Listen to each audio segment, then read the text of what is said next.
All right, everybody. Good morning, good afternoon, wherever, whenever you're listening to this. I hope you're doing well. This is a subject that's kind of been all over the news, other than Israel and some of the other stuff that's going on there, which we might touch on some of that. But Venezuela, I know a little bit about it. I've talked about Operation Gideon, which was the attempted coup in 2020. I'm sure we'll get into that as well, but I figured I should have somebody on who's much, much, much more knowledgeable than I am about this kind of stuff. So I'm very, very pleased to have my guest with me today. But before we get into that, make sure you hit all the links below to figure out where she's at, where I'm at, everything I got going on. A Common Crown's got two shows this weekend. We're going to be open up for Flaw at the Raindrop Inn Saturday night and then at the Hard Rock Cafe Sunday night. So really, really looking forward to those. So if you're in the area, feel free to come out and hang out. Yeah, Tiger Fitness for the supplements that I use every single day, as well as Fox and Sons Coffee. Use code Kyle at checkout. And with that all out of the way, let's get right into it.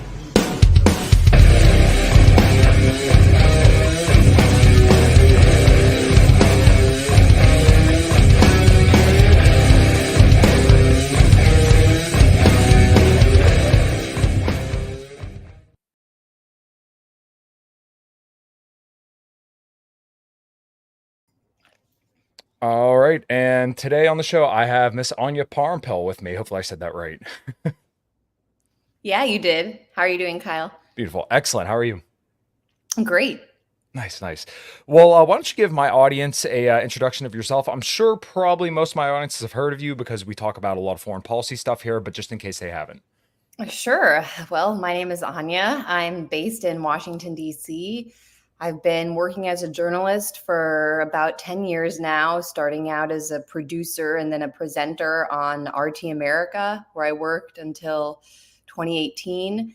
Since then, I've been working with my husband, Max Blumenthal, at the Gray Zone, an independent news site where we've had the opportunity to kind of just really, I would say our goal is to whatever the mainstream war narrative is, we try to break it down, whether it's in Gaza right now.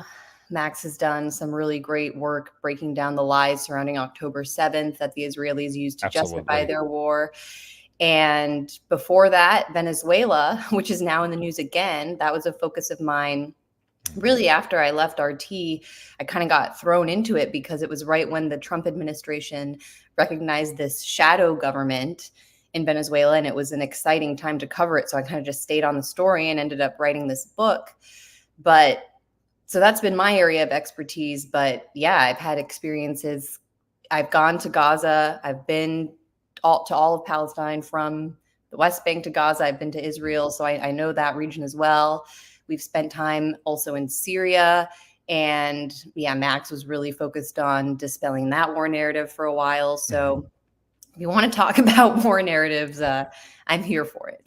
Beautiful. Well, one of the ones I focus on a lot, which we probably won't touch on too much today, is China, because I think, as you know just as well as I do, that is the government's big focus. And despite what people may say about the left half of America being bought off by China or something like that, I think you know just as well as I do that is completely and totally false.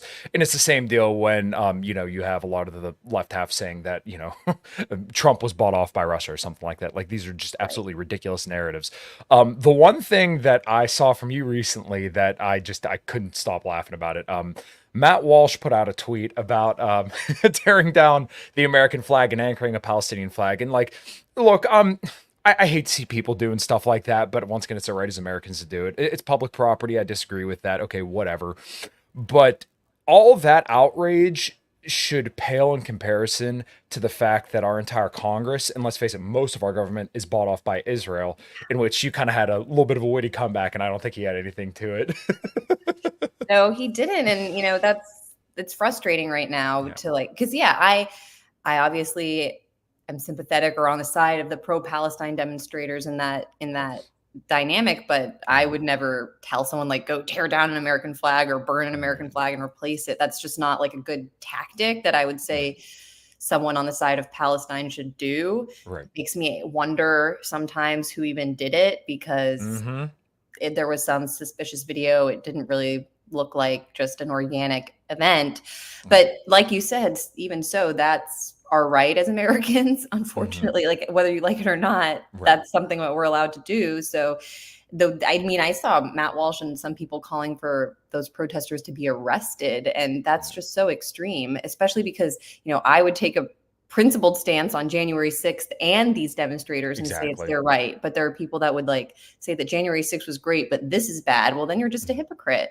And then you're definitely a hypocrite if you're worried about a symbolic Palestinian flag getting hoisted up on a pole, but you're Mhm. not worried about who actually controls and owns our government. I mean, that to me is Yeah. just, it kind of reveals you to be a joke if that's your position. Yeah, I completely agree. And really, I come from the more right half of America, being a mechanic. I mean, my family is all, automotive technicians and blue collar people here in the southwestern part of Pennsylvania. And so when I see over the last 10 months, it must be very, very confusing to be in a lot of these right wingers' shoes. And once again, I have great love for these people. But, Trump was the most anti war person ever, we're told, right? And then all of a sudden, October 7th happens. And then, oh, well, we have to go kill those goddamn Palestinians. And then now, oh, well, we have to continue that. We have to censor free or anti-Semitic speech, right? Quote unquote. We have to pass laws against people doing that. We have to crack down on college kids on campus because they're making these poor Jewish students feel uncomfortable, which is exactly what, they were claiming 8 years ago that Trump did to them. And then now we have to stop, or we have to make sure that we encourage democracy, right? Because we're losing democracy here. So we have to make sure that Venezuela doesn't elect, Maduro, which it's like the mental gymnastics just blow my mind. And really, the political right half of America has just shown it's a complete and total ass as far as I'm concerned in this whole situation. Yeah, I mean, I come from a more liberal side of things just because that's my background, but I like my family and everything were Democrats from the Midwest. Mhm. But as I've gotten older and lived through so many different regime change war narratives and then the COVID experience, I've kind of gone through the process of deprogramming myself or certain assumptions that I had and just realizing that actually most people don't fall into these black and white categories. Right. We feel like we have to because our media is telling us and we're Mhm. forced through our politics to pick a side. But most people just are somewhere in it, they're mixed, and they Mhm. honestly, the issue is just lack of information. I think, Matt Walsh doesn't have that excuse. I think he knows perfectly better. But your run of the mill, what Mhm. you say, right side of American politics voter, I don't blame them for having difficulties grasping the war in Palestine. But I Of think course. that once you talk to them and, once you can show people the truth, Mhm. then a lot of times they come around. And that's really the issue, is just that people don't know. Mhm. Yeah, I agree because I've had to explain to people like they always think of Trump as like this free speech warrior or something like that. I'm like, well, back in like 2019, he was one of the people who pushed through anti BDS legislation, which means if you work for the government, you have to sign a pledge. That means you will not criticize Israel. And then in South Dakota, Kristi Noem saying if you deny Jewish people's right to self determination, which what the hell does that even mean? And the name of that bill, I think, was like the God's Chosen People Act. Can you Yeah. imagine? That's so Yeah. anti-American. And then not to Mhm. mention the fact that if they're God's chosen people, why do you have to censor my rights? Why do you have to take away my God-given constitutional rights in order to protect this group? It sounds like God's not looking out for them. Right, and I can't imagine anything more demoralizing to a people than telling them that we have to use the government to protect you, even though really, I mean, let's be honest, Jewish people in America are very well off. That's not to say there aren't poor Jewish. I'm sure there are, but like on average, I'm sure they're doing fine. So why do they need, these extra governmental protections from being criticized? It's the silliest stuff that I've ever seen in my entire life. And then to see right wingers falling over themselves, it's a joke. Not only that, they need a whole other country just in case. Just in case. Yeah, yeah. And then once again, there's just this perpetual victim narrative. My buddy Reed said, great guest. He runs a naturalist Oh, hey, Reed. capitalist. So if you're familiar with him. But yeah, so the main reason I wanted to bring you on today was Venezuela. So let's kind of start off. What is America's relationship with Venezuela and like how far does this go back? Oh, well, I love this question because what Americans might not realize is that our relationship with Venezuela actually goes back to before there was a United States in Venezuela. During Okay. the American Revolutionary War in the United States, what would be the United States, Venezuelan revolutionary fighters actually came and participated in our fight against the British. Francisco Miranda, who was one of the revered Venezuelan founding liberators, actually laid siege to King George's troops in Pensacola, Florida, in our fight against the British. Just a few decades later, he and Simón Bolívar led the South American fight against the Spanish. And so the way that our countries were formed are very similar, right? You have an indigenous population here, European colonizers coming, slaves brought in. They just had Spanish. We had British European influence. And then they liberated themselves from that colonial yoke, as did we. The issue is, by then, the United States was quite developed as a regional power, growing. And while the United States recognized Venezuela's independence, at that point, it was called Gran Colombia. It spanned Colombia, Venezuela, Panama, even parts of Central America. It was just one territory that Bolivar had liberated from the Spanish, known as Gran Colombia. And James Monroe, the US president at the time, immediately recognized its independence, but then gave this famous speech, his State of the Union address, in which he defined the Monroe Doctrine, which saw the United States as kind of the inheritors of the Spanish colonial rule in Latin America, defining Latin America as the United States, and the Caribbean as the US's backyard. So this is when the US started moving away from a republic, an energized project, to an empire. And I think anyone who studies empire knows that the minute your country starts moving in the direction of an empire, you're actually going to start sacrificing the republic, people and resources here, in order to expand.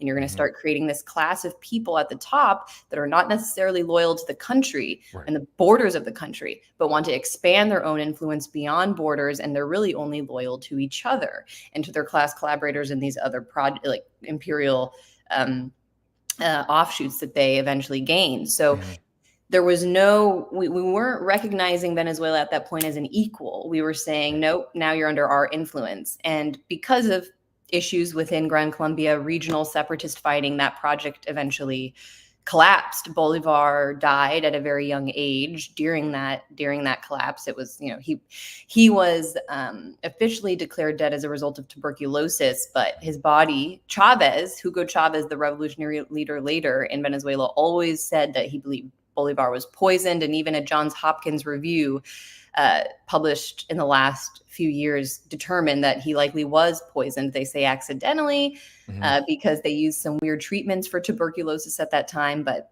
yeah, it was suspicious. And ultimately, Gran Colombia broke up into these smaller countries, including Venezuela. It was ruled by dictatorships and kind of strong men that kept good relations with the United States for some time. But then in the 1920s, explorers working for the Dutch Shell Company discovered oil in Venezuela. Since then, we've determined, and now we know, that Venezuela has the largest oil reserves in the world, over double what Saudi Arabia has, Saudi Arabia having the second largest oil reserves in the world. And from that moment on, Venezuela was basically just developed as a petrostate by U.S. and foreign corporations. U.S. Gulf Oil and other companies dominated the Venezuelan oil market. There was no sovereign Venezuelan company until eventually they started to assert, saying that they needed to have a little bit. And that happened actually through the process of World War II. This is now when we really see the importance of Venezuelan oil, because without it, there would have been no British U.S. allied victory, because the British are completely reliant on oil imports to fuel their military. And at that point, when the war started, they were getting 40% of their oil imports from Venezuela. By the time U.S. troops landed in Europe to fight that war, that number was more like 80%. So Venezuelan oil literally fueled the allied victory. And after that point, Venezuela began a process of attempting to democratize, attempting to give people rights to vote, attempting to join OPEC and assert their own control over their oil industry. and had some coups. A military dictatorship that came in was very strong, supporting of the US, let US companies just run the country again. And then eventually fell into this dynamic of having a two-party neoliberal system where there were two different parties, one more liberal, one more conservative. But on the issue of the IMF or foreign companies coming in and dominating the natural resource industry, they were the same. Kind of like the United States today, where we feel like we have two parties, but really there's, on the big issues, no difference. That changed in 1998 when Hugo Chavez, a commander, a lieutenant colonel in the army, he was a paratrooper. Actually, he'd previously attempted a coup in Venezuela in 1992. He failed at that point, but kind of was catapulted to a national figure in 1992. He was jailed, but there was such a movement to break him out that eventually, in order to quell the population, the president did release him. And then he went on this tour of Venezuela, just meeting with people, holding town halls, getting to, actually ask people what they wanted in their country, and then just made a political platform based on that. So instead of going through force and through a coup, he ran a campaign in 1998 and was elected to president. And his promise was that he was going to convene a national constituent assembly to actually rewrite the country's constitution. And instead of going for like a revolution through a hard coup, just go through that actual process. And they did. I mean, can you imagine in 1999 holding elections to elect people to rewrite your constitution, say we haven't had one that's working for us, and what is it that we need in this modern era that we hadn't considered before? And so they did that. And the key point, the key tenet of that constitution was that all of the natural resources under the continental shelf and under the sea in the territory of Venezuela belong to the republic and cannot be transferred to a private or foreign entity. That still didn't mean that they could just kick out Exxon and all these foreign companies right away. They were still there. And so it was a battle. It was a long process. Eventually, when Chavez fired all of the oil leadership in 2002, that's when we saw the first major coup attempt from him. They removed him from office with the military, flew him out to an island prison, installed the head of the Commerce Department basically as the head of the government. He signed a decree freezing all other state, local, and federal government offices, and just, tried to have this dictatorship that didn't last even 2 days because so many Venezuelans poured out into the streets, demanded Chavez return, and they ended up having to bring him back to the presidential palace in order to prevent some sort of countrywide revolt. But the U.S. never gave up. I've documented in my book just the millions of dollars, if not more, that we've spent on so-called non-government organizations there to, have these so-called grassroots movement groups that actually are just muscle for the State Department, go out in the street, destabilize things. And that leads us to 2019 eventually, where the Trump administration recognized the shadow government in Venezuela. And while they didn't succeed in changing the government, that did provide cover for freezing Venezuelan assets, much like we have with Russian assets over the last few years, and basically just stealing them. And now we are here in 2024, where there's been an election, and Chavez's successor, Maduro, is claiming victory, and the opposition, which have basically rioted and caused chaos in the streets for every election that they've lost, is back in the streets, except this time, with some powerful support from people like Elon Musk. And in the United States, I think there are groups that would like to push this further to the point of civil war. So the fascination with Venezuela, the connection that we have as the United States runs deep. It should be one that is brotherly and sisterly, where we get along and recognize our shared history, our shared struggle against Europe, and what it means to be American, because they consider themselves Americans too on the south part of the continent. But instead, it's been defined by an attempt to dominate Venezuela, which, I find very sad, because I think all countries have the right to be sovereign. Yeah, I completely agree. So, man, there's quite a bit there. So, I guess let's go somewhere a little silly first. So, let's say we put on our tinfoil hats. Do you think that there's any way that since Saudi Arabia is starting to talk with China a little bit, that America might be looking at Venezuela as a potential way to kind of maintain hegemony over the world with a petrodollar instead based in maybe Venezuela instead of Saudi Arabia? That would be the desperate attempt, yes, that the US is Hmm. making now, because think about it, BRICS last year brought Saudi Arabia, the UAE, and Iran in, with Russia and China and Brazil already in the group. And Venezuela, I think, will be introduced. If Maduro stays, I do think that Russia, which now chairs BRICS, will prioritize bringing in Venezuela to the group. Right there, you have, other than the US and Canada, the major oil producers and consumers. So you can't really mess with that exchange if they're not trading in the dollar anymore, which, by the way, they can't because we cut them off from the dollar with our sanctions. That's the only reason why this is happening, by the way. No, like, everybody wants a stable reserve currency. Hmm. The problem is we use the dollar as a weapon. And so it's forced, Iran and Venezuela, two major producers, were already not able to use dollars because of our sanctions.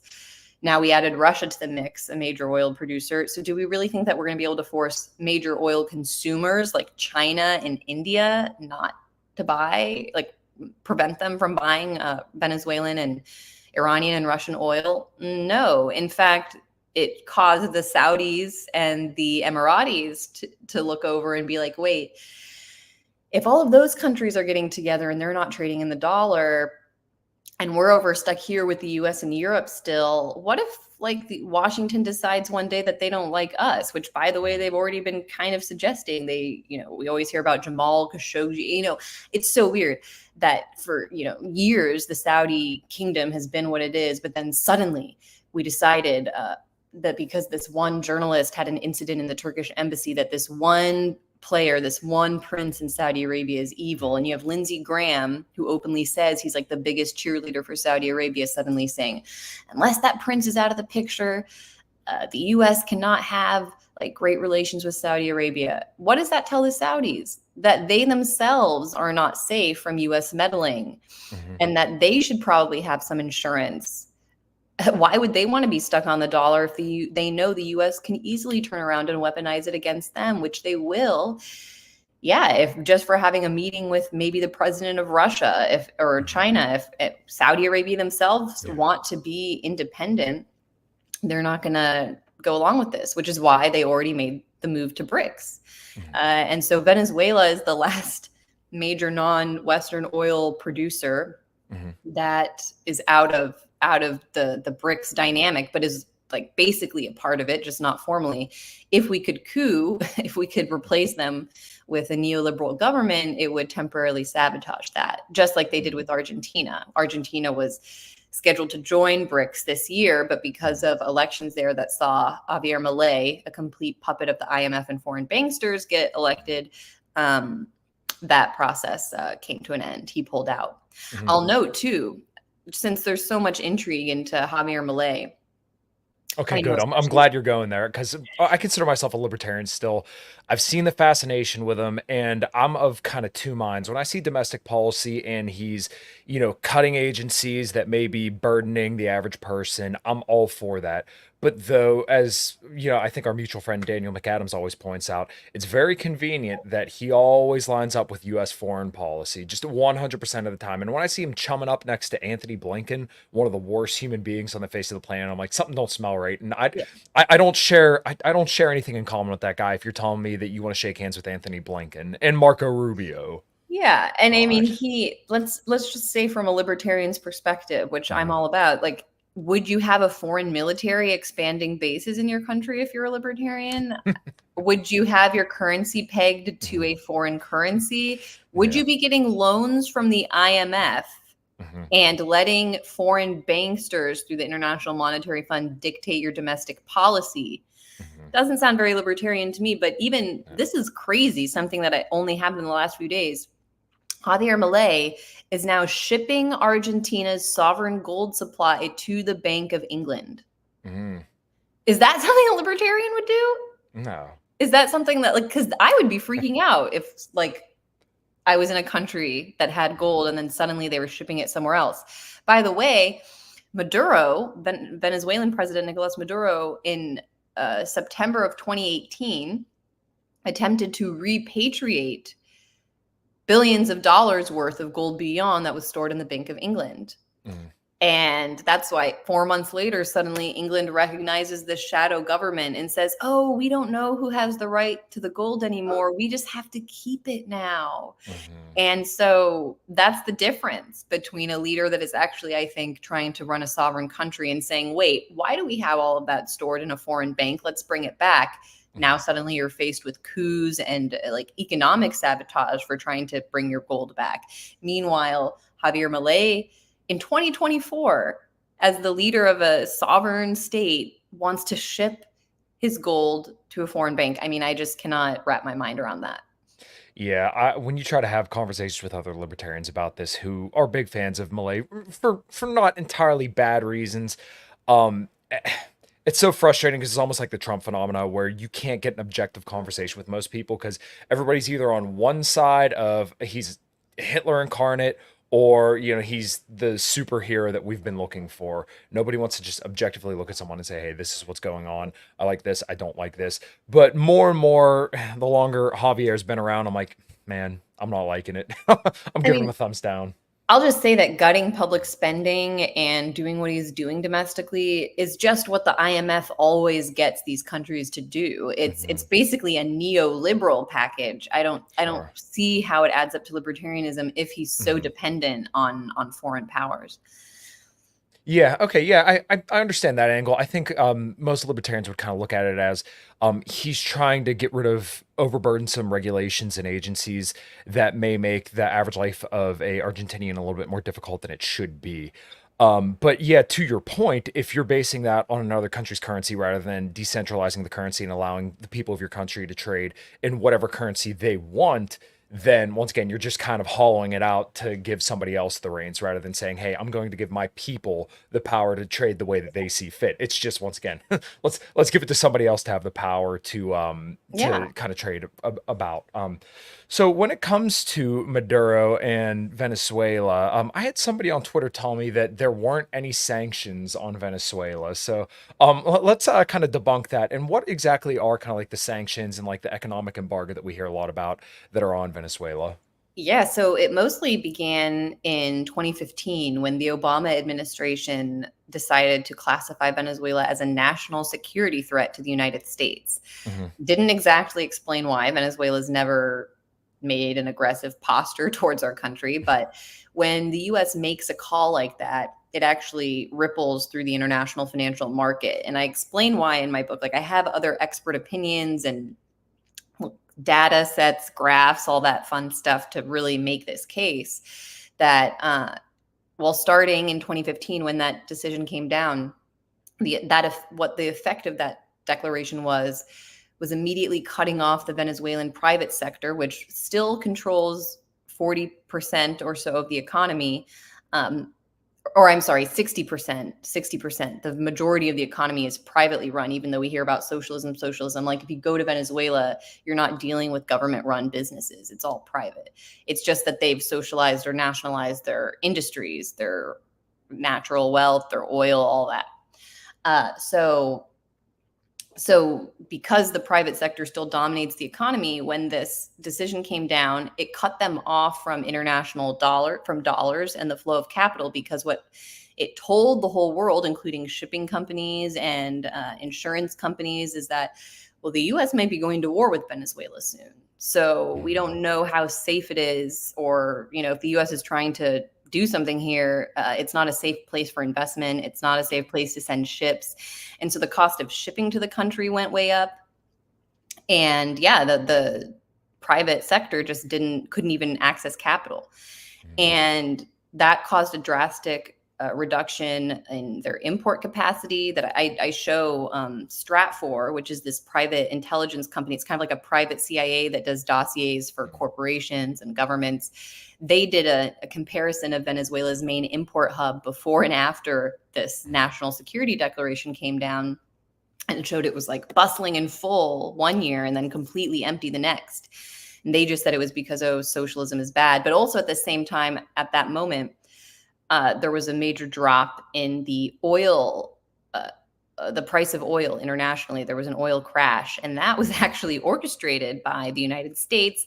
There's an article in Reuters from the time describing how Secretary of State John Kerry went to Saudi Arabia and demanded that they increase oil output to drive down the price of oil, because at that point, the Obama administration was negotiating the Iran deal with Tehran, another major oil producer. And so they wanted to put pressure on Iran by driving down the price of oil. Of course, that had the added effect of hurting Russia, hurting Venezuela, these other countries that we were also targeting.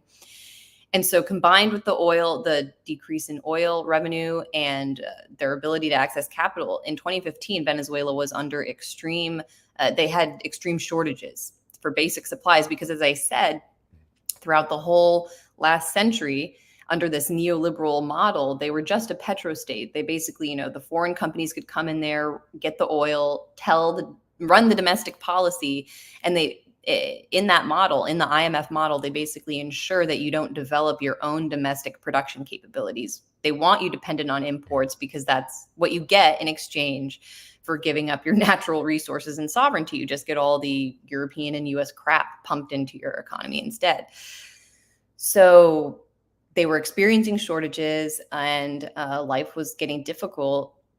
That's when the opposition began. Some of these they would get masked hooligans come in the street, build barricades, try to shut down major throughways, and they even would, there was violence in the street, firing at troops and National Guardsmen, burning people alive in the street. All of this is captured on video. And as all of the Maduro governments begin cracking down on that, then Obama unleashes more sanctions. Then Trump comes in, and they always say it's just targeting individuals at that point. But then when Trump... Well-meaning sanctions. Right, of course. Then Trump came in, and John Bolton, which, we can debate why Trump would even bring someone like that into his administration all day. That's a whole other book, probably someone should write, is like the deep state in Trump's house. But Bolton writes about in his memoir coming up with these really aggressive sanctions packages that even the U.S. Treasury Secretary Steve Mnuchin said would go too far, because he said they would hurt Americans by cutting us off from oil, which is exactly what they did. They signed sanctions that banned the sale of Venezuelan oil in the United States. They tried to even sanction third-party countries and corporations for doing business with Venezuela. And I cite a study in my book that is by an actual opposition economist, someone who's not a fan of Maduro, actually used to work in the government, resigned. He lives in the United States. He's a Harvard-educated economist who advised the last presidential candidate to run against Maduro in 2019 or 2018. His name is Francisco Rodriguez. He did an analysis of Venezuela's oil industry, which is what they're dependent on for their main source of income and revenue, and found that for every major downturn he traced in Venezuela's economy, just through simple data, it corresponded directly with the U.S. sanctions. So just he had a graph with just the dates, how the industry crashed. And anytime there was a major crash, it was like, oh, February 2019, U.S. sanction. And he told me that, well, in his study, he says that this was a statistical smoking gun implicating the U.S. and the downturn of Venezuela's economy. And then when I interviewed him about it, he said that, yeah, U.S. sanctions amounted to a surgical strike on Venezuela's economy. And so, I mean, to say that there are no sanctions on the country, simply false. It's unprecedented, really, maybe other than Iran and Russia. But it's really bad for Americans because the ban on oil cut us off from 10% or 7% of our oil imports at the time. So if we don't think that has a ripple effect in terms of the cost of oil and then ultimately the cost of everything, and then the crazier part is that when Biden did a Russian oil embargo, then we got cut off all over again because Russia actually had covered the gap. They'd increased their sales to the U.S. by 7% when Venezuela was banned. Mhm. I think Russia was buying Venezuelan oil and probably selling it back to us, kind of the way India is doing now with Europe. But even if we were just buying Russian oil to fill the gap, what we did then is cut ourselves off from Russian and Venezuelan oil. Mhm. These are actually sanctions, I would argue, on the US public, not just Russia and Venezuela. These are sanctions on the US public, not to mention the fact that now in the Washington Post, just in the last 2 weeks, they've admitted that, according to Treasury officials, the Trump administration was warned multiple times by people in the Treasury and outside of the Treasury that these sanctions would result in a migrant crisis. They would Mhm. drive Venezuela's economy down so intensely that people would leave. And John Bolton actually went on the record in that article saying that he thought this was a good thing, that it would help the regime change gambit because it would put pressure on the Venezuelan government. So we're dealing with really sick people, cynical people that do things to not only hurt Venezuelans and suffocate their economy, but knowing that it's going to blow back here. Yeah, so one frustrating thing for me when it comes to the immigration conversation is that a lot of people don't bring it back to our foreign policy. And as you kind of highlighted right there, we really in the US make things so miserable for people all over the world that, I mean, their biggest incentive to come here would be, hey, they're not doing this to the American people, so why don't we just go over there? And especially when you tell them, hey, it's open doors, you guys can come here and do whatever you want. I'm not so far as to say there should be zero migration, but you cannot simultaneously complain that we have too many immigrants, but then call for, oh yeah, well, screw Maduro, screw socialism, we should regime change Venezuela, and these sanctions are a good thing. It's just mind-boggling how people kind of square these contradictions. And I'm surprised that more people aren't just saying, hey, why don't we, have a more relaxed foreign policy, or just, there shouldn't be a foreign policy at all, or basically we're just focused on America and have relationships with other countries, good trade relationships, and that's it. But, as I'm sure just, just as well as I do, that like the incentive for a lot of other countries now is like, hey, if we have nuclear weapons and like a fierce military, the US isn't going to mess with us. I mean, Mm-hmm. that's kind of what North Korea, Russia, and China have really learned, and it's kind of worked for them. So, we really give all these other countries the incentives to behave in the exact ways that we don't want them to. Exactly. I Hmm. mean, Gaddafi it probably thinks now he should have never given up his nuclear weapons Hmm. or any of his chemical weapons or whatever, he gave up. And Syria did the same. It's kind of a lesson, Saddam, they agree to give up their weapons and then they wind up dead or their country's destroyed. So, I mean, consider the wave of migrants that we had before Venezuelans. Most recently, Hmm. Hondurans were coming a lot throughout the 2010s. Why? Because Hillary Clinton and the Obama administration oversaw a very just blatant coup where the military raided the president's home in the middle of the night and shipped him to Costa Rica and then installed a dictatorship that like oversaw some I mean, now the guy that we installed as ultimately the president in Honduras for years is Hmm. now on trial in New York for running drugs to the United States Hmm. because he and his brother were like running the largest drug cocaine operate and gun running um, Hmm. to the United States. There's actually quotes of them saying like, we're gonna shove all this cocaine up the nose of the Americans. Like, what the heck? Those are the Hmm. people we put in charge.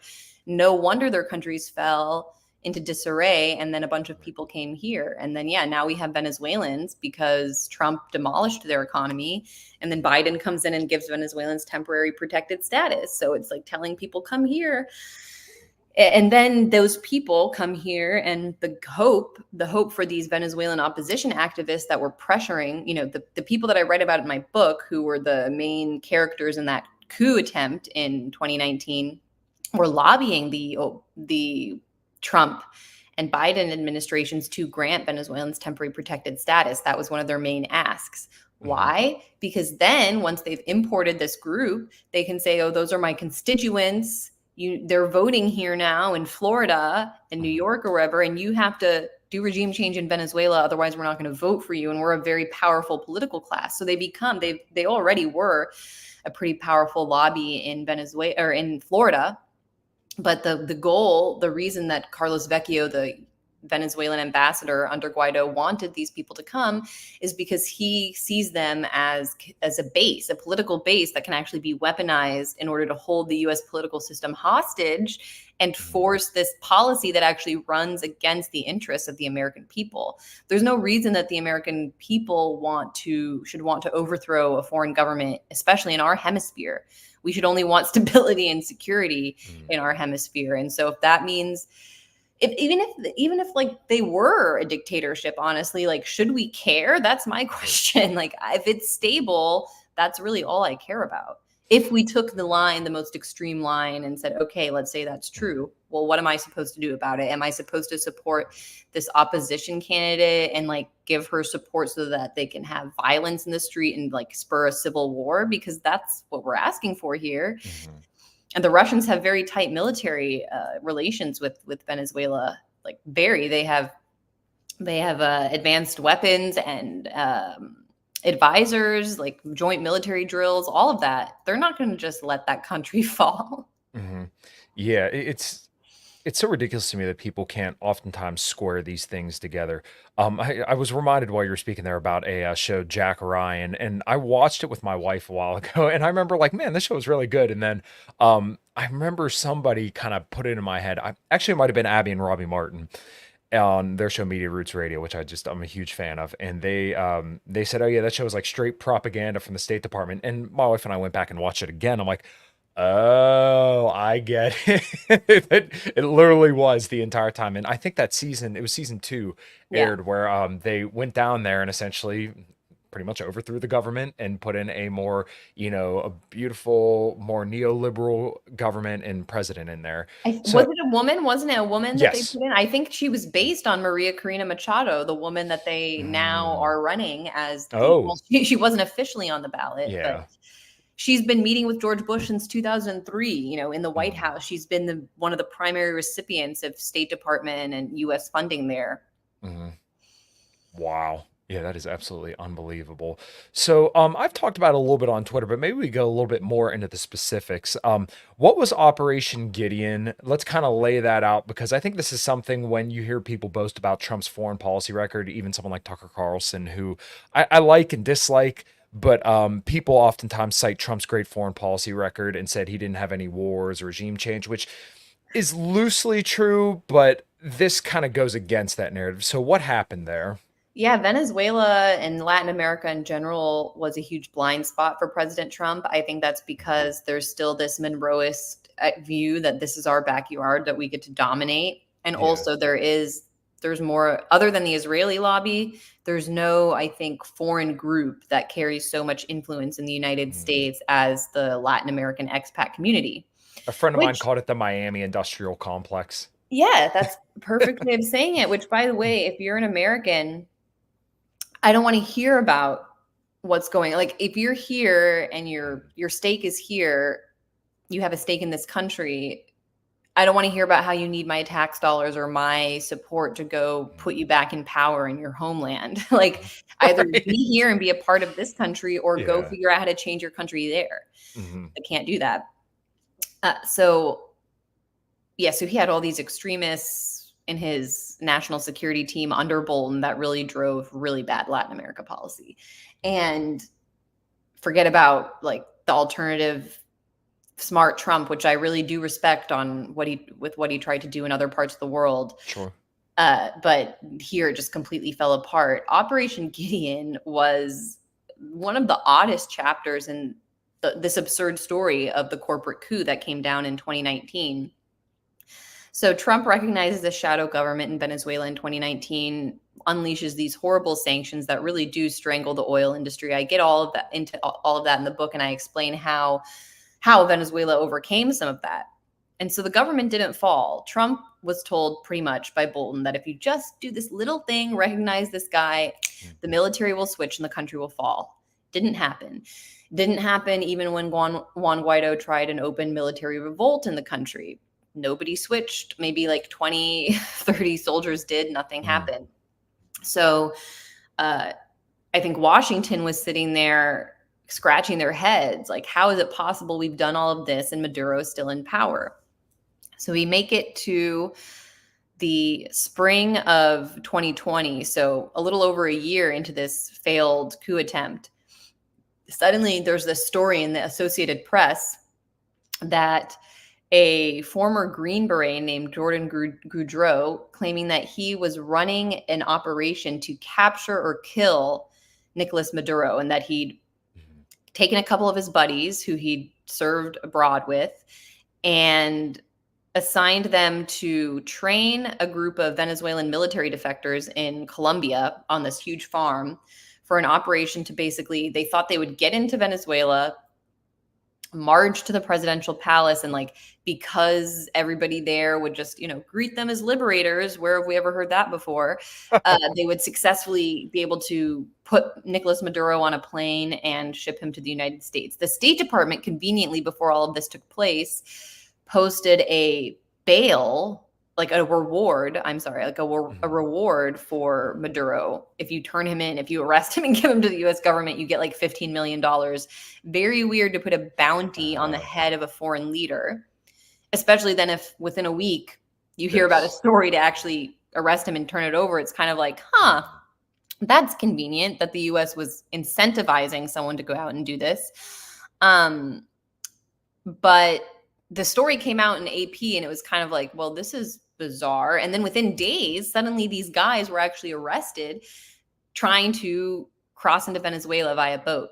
They were actually arrested by a group of armed fishermen because Venezuela has encouraged the, you know, we hear all this stuff about, oh, communism, they're grabbing your guns. No, actually, Venezuelans are armed.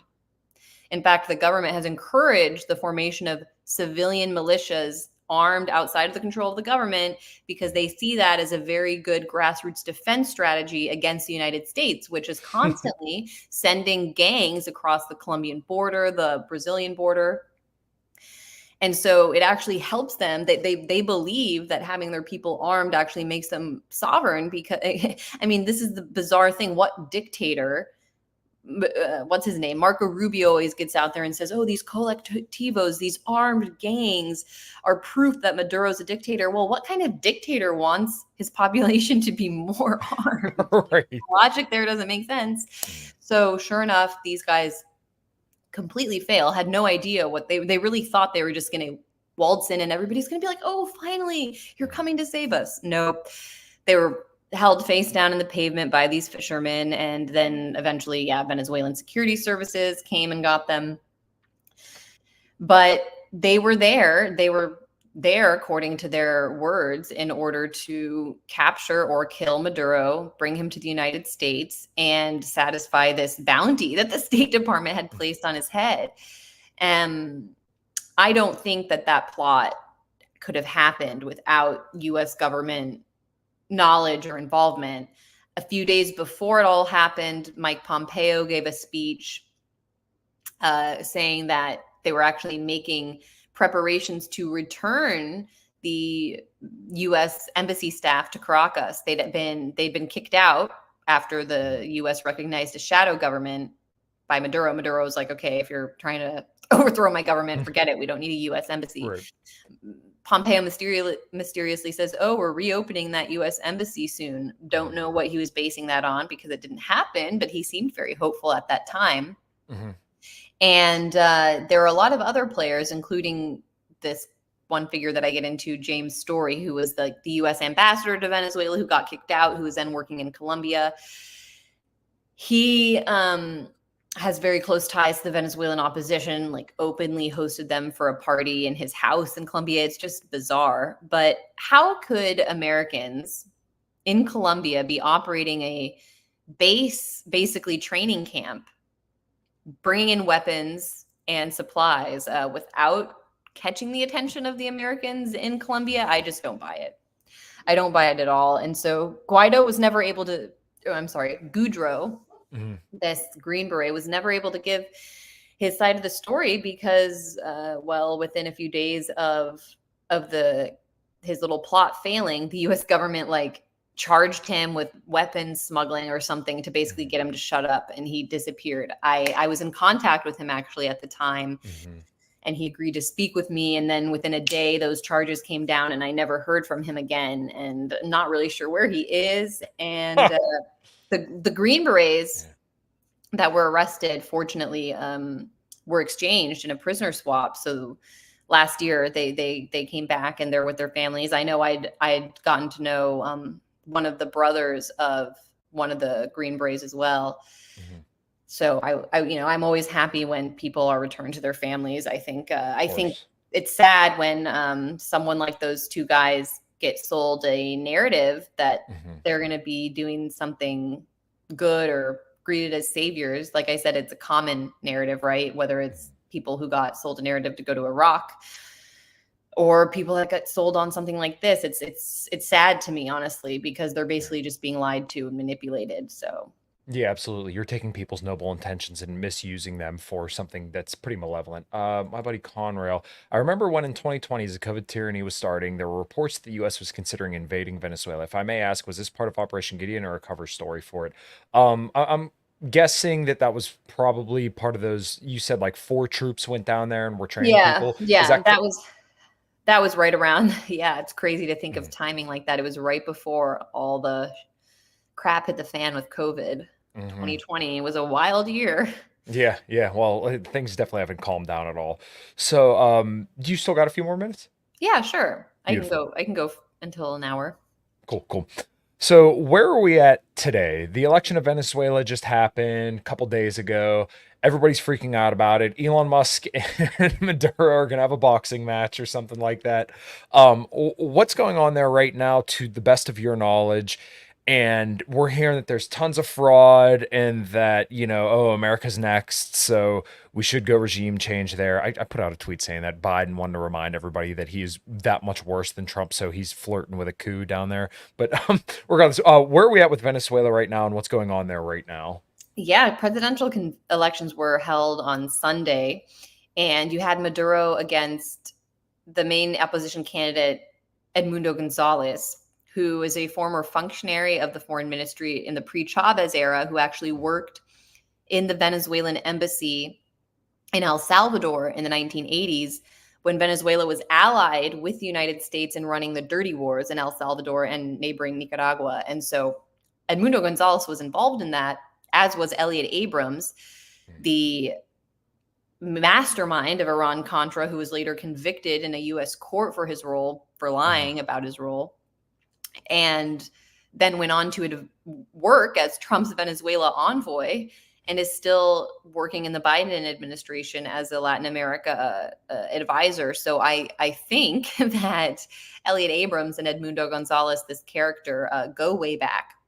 And so do Elliot Abrams and Maria Corina Machado. Maria Corina Machado is the main face of this opposition, even though she was not on the ballot. She's the popular figure that was leading the rallies and giving most of the speeches, even directing Edmundo Gonzalez, because he's so old. He's a lot like Biden. He couldn't even stand up at his Mhm. closing rally. So he's totally dependent on her.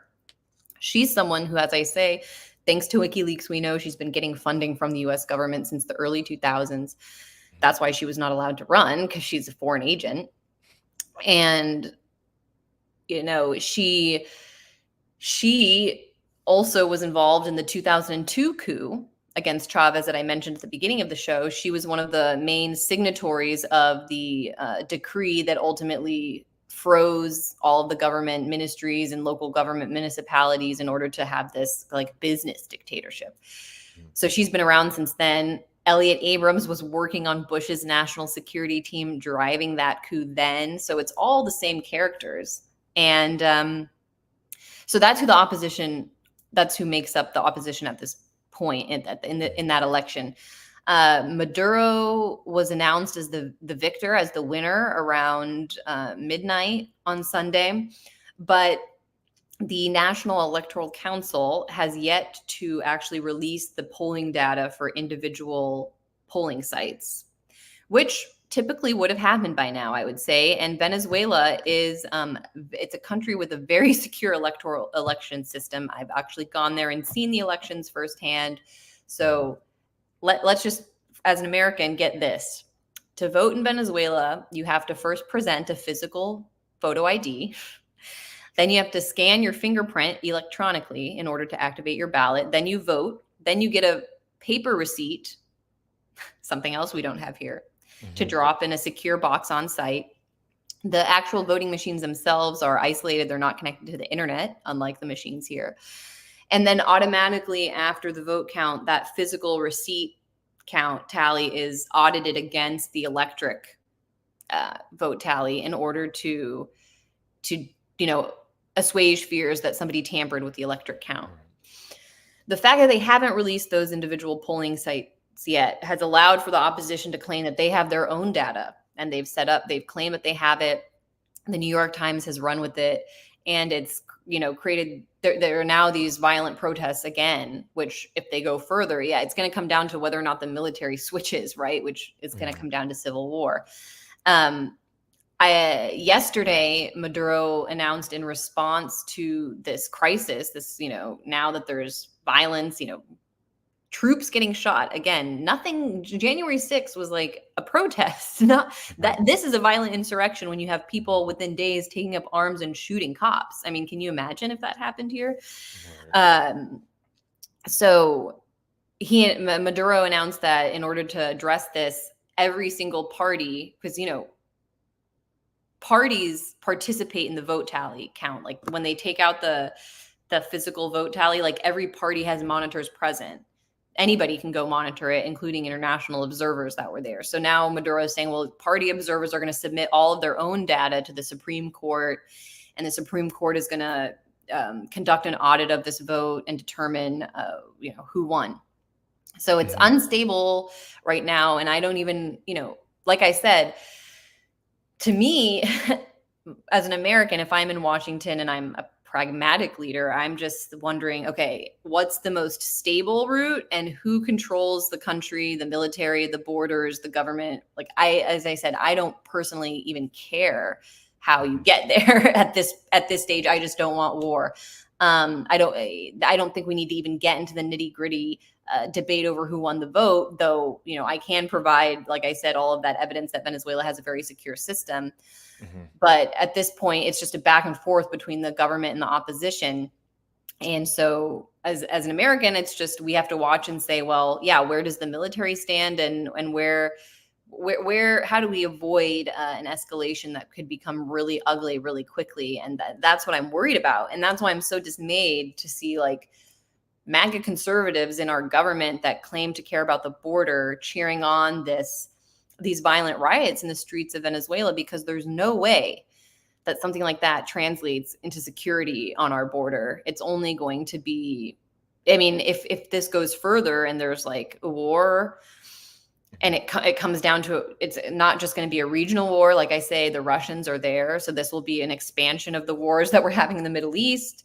And in Ukraine, right? All of these same allied factions, Iran, Russia, Venezuela, they're allied all across all of these fronts. It's very clearly to me a world war. Do we want it to come to our hemisphere? How do we think that's going to, I mean, forget about the border, then we're going to have boats of refugees coming from like up the Gulf of Mexico. Like who knows?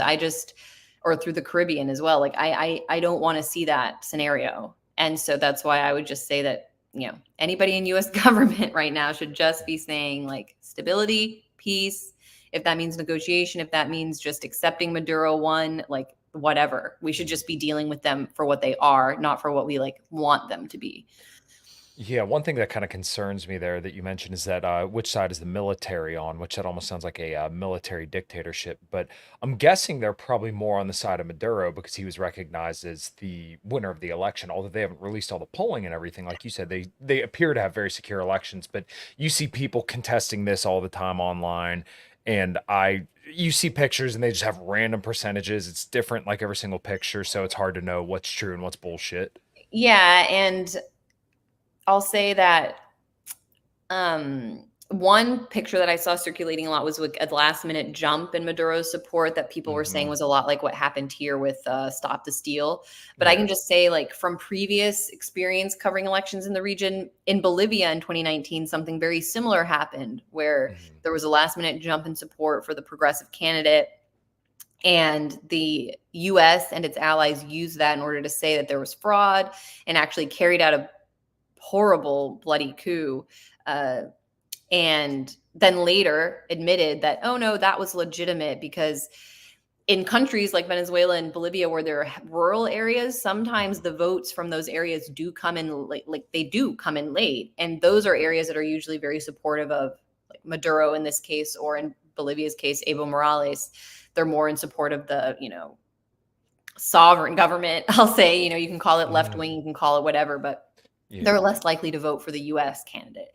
And so that can explain the last minute jump. It's not like the United States where they just suddenly were like 3 days later found all these mail-in votes like that. They don't even to have something like mail-in votes would be considered crazy in Venezuela. So don't fall for the lines about fraud unless you see hard evidence. And well, when I say when it comes down to the military, it's like that's what all of this has been all along, because the U.S. has constantly been stoking unrest in the streets and testing the Venezuelan military, even threatening to invade. They did that in 2019. They actually had U.S. military hardware trucks on the border ready to cross, saying that they were going to be forced. And I think that was just a way of testing the military, because think about it, like if you're the Venezuelan military and you're confronting that, there's a chance that if things are unstable or they want to get rid of Maduro, they'll say, look, okay, he's out. We'll just do what you want because we don't want to face the U.S. military. But in that case, they were like, no, we're here. We're standing you down. We're looking you in the eyes. Like you can't mess with us. And that's kind of like what it comes down to now as well, is if the U.S. is going to escalate through violence in the street, it depends on whether or not the military is going to defend their country and their government, or say, look, things are getting unstable. Maybe we need to have a negotiation. That's like kind of the dynamic I think that's at play. Okay. You got time for one last question? Sure. Cool. Marty asks, what was Maduro's approval rating before the election?